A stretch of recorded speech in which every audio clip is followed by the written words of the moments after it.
यासिर शाह ने 82 साल रिकॉर्ड पाश कर दिया। यासिर शाह टेस्ट क्रिकेट में तेज तरीन 200 विकेटें हासिल करने वाले दुनिया के पहले बॉलर बन गए। टेस्ट क्रिकेट में तेज तरीन 200 विकेटें लेने का रिकॉर्ड ऑस्ट्रेलियाई लीग स्पिनर क्लैरी ग्रेमिट ने 1936 में 36 टेस्ट मैचेस में बनाया था, जो 82 साल तक कोई भी ना तोड़ सका।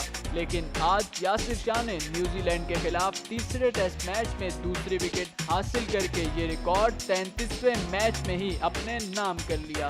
22 अक्टूबर 2014 को ऑस्ट्रेलिया के खिलाफ टेस्ट डेब्यू करने वाले लीग स्पिनर यासिर शाह ने 3 मरतबा 10 विकेटें और एक इनिंग्स में 5 खिलाड़ियों को 16 मरतबा आउट किया, जबकि न्यूजीलैंड के खिलाफ दुबई टेस्ट में उन्होंने 14 विकेटें हासिल की, जो उनके करियर की बेहतरीन बॉलिंग थी। टेस्ट क्रिकेट में तेज तरीन 200 विकेटों का रिकॉर्ड अपने नाम करने वाले यासिर शाह आलमी मीडिया की सुर्खियों में भी नुमाया रहे और सोशल मीडिया पर भी यासिर शाह टॉप ट्रेंड रहा।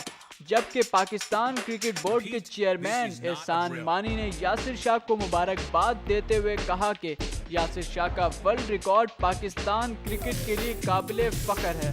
वो टेस्ट डेब्यू से लेकर अब तक गैर मामूली बॉलर साबित हुए। What a spell this is from Yassir Shah.